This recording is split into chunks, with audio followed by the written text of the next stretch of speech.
자, 오늘 4월 15일 마감 시황 말씀드려 보도록 하겠습니다.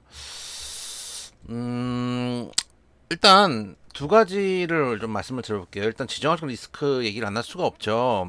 제가 오늘 하루 종일 이제 경제 방송도 보고 일반 뉴스도 보고 연합 TV도 보고 막 이제 돌려가고 또 유튜브에서 군사 전문가들 얘기도 많이 들어봤는데 어 대세는 이란 이스라엘의 전쟁이 확산되지 않을 것이다라는 게 대세예요. 어퍼치든 매치든. 근데 전 개인적으로 과거에 러시아 우크라이나 전쟁 때도 그랬습니다. 군사 전문가랍시고 나온 인간들도 다 전면전이 되지 않을 거라고 얘기했지만 그 예상을 빗나가고 하루 이틀 후에 바로 전쟁이 일어나고 지금 2년이 넘게 끌려가고 있는 상황입니다. 그렇기 때문에 전면전이 벌어지지 않을 거다라는 걸 누구도 예상할 수는 없지만 굳이 이제 한 가지 측면을 보자면은 아이언돔이 이란의 미사일을 전부 다 막았다, 드론이나 이런 것들을 막았다는 것들은 의미가 있다고 봅니다. 왜냐, 작년 하마스가 이미 수천 발의 미사일을 이스라엘에 쏜 적이 있습니다. 그때는 아이언돔 제대로 기능을 하지 못했습니다. 그때 이제 나온 분석에 따르면은 동시에 수천 발을 쏘게 되면 아이언돔 표적에 문제가 있다는 얘기가 있었습니다. 그러다 보니까 아이언돔에 혼란이 있었다 그랬는데 이란이 만약에 적극적으로 공세를 펼치려면은 어 소위 말해서 진짜 미사일이 아니더라도 빈 미사일이라도 쏘면은 아이언돔에 혼란을 줄 수 있다는 걸 우리가 이미 알고 있는 사실 아닙니까? 근데 딱 막을 수 있을 만큼 쐈다는 것들은 이란과 이스라엘이 대놓고 이제 분쟁을 하지 않을 가능성이 높다라고 보고 있습니다. 특히 근데 저는 이제 더 중요한 건 이란보다 오히려 이스라엘의 분위기라고 볼 수 있는데 이스라엘 요즘 미국 말을 안 듣죠. 바이든은 여기서 확정이 안 되기를 원할 겁니다. 11월 총선 대선이 얼마 안 남았기 때문에 이 지정학적 리스크를 통제하지 못하는 것들을 유권자들한테 보여줄 수가 없기 때문에 어떻게 해서든 이스라엘을 뜯어 말리고 싶을 텐데 이스라엘이 지금 말을 듣지 않는 상황이거든요. 그래서 그건 트리거는 만약 확정된다면은 이스라엘이 보복 공격을 하느냐 안 하느냐에 아마 달려 있을 것이다.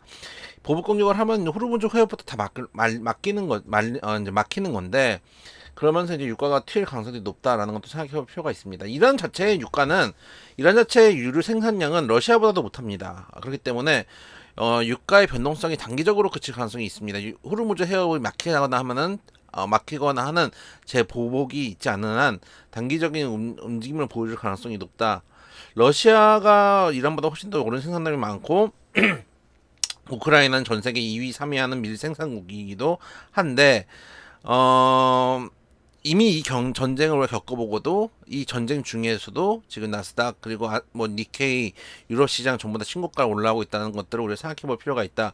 우리가 이걸 이미 봤기 때문에 내려오면 내려올수록 저가 매수세다, 저가 매수 기회다라고 생각하시는 투자들도 많고 특히 기관들이 그런 생각을 할 가능성이 높다라고 보이고 있기 때문에 일단 지금까지는 나온 걸로는 증시가 급락을 할 가능성은 낮게 보고 있습니다.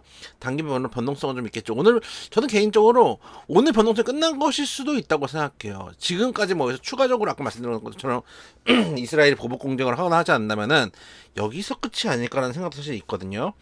특히 이제 오늘 수급을 보면은 외인이 선물 합쳐가지고 한 7천억 정도 매도를 했고 기관이 2천억 매수, 현선물 합치면 매수인데 외인이 지난주 말부터 특히 지난주 금요일날 뭐 1조가 넘게 팔았는데 매도를 치기 시작했는데 기관이 밑에 조금씩 받는 느낌이 있거든요. 기관 매도량이 좀 줄고 있는 상황이고 오늘 같은 경우는 선물도 매수가 들어오는 걸 보면서 외인이 매도를 하는 건 이해가 됩니다. 환율이 지금 올라가고 있고 추세적으로 올라가고 있는 상황이기 때문에 1,400원대 저항을 확인하기 전까지는 일단 매도를 할 수 있습니다. 1,400원 한번 찍고 그 마디 가격에서 저항을 받으면은 그때부터 다시 매수 포지션으로 돌아갈 수도 있다고 생각이 됩니다. 그래서 매도 가능성들이 일단 1,400원대까지 한번 찍을 것 같다. 다만 이제 중요한 거는 환차이기 때문에 그렇죠. 중요한 거는 기관이 어떻게 할 것이냐인데 기관은 이제 계속 외국인 살 때 팔았거든요. 근데 어떻게 보면은 제가 지금 말씀드린 것처럼 만 원에 팔았던 주식을 12,000원에 사는 거는 개인도 어렵지만 기관도 어렵습니다. 근데 기관들 입장에서는 저가에 받을 수 있는 기회가 나온 걸 수도 있어요. 그런 측면들 생각한다면은 만약에 이 구간만 잘 지나간다면은 외국인이 아무리 최근에 팔아봤자 매수한 양에 비하면은 파는 양이 훨씬 미미합니다. 차익 실현하는 정도의 흐름이기 때문에 이 구간이 지나가면은 외인 기관에 쌍끌이 매수 나올 수 있는 가능성이 있다라고 보고 있다 말씀드리도록 하겠습니다.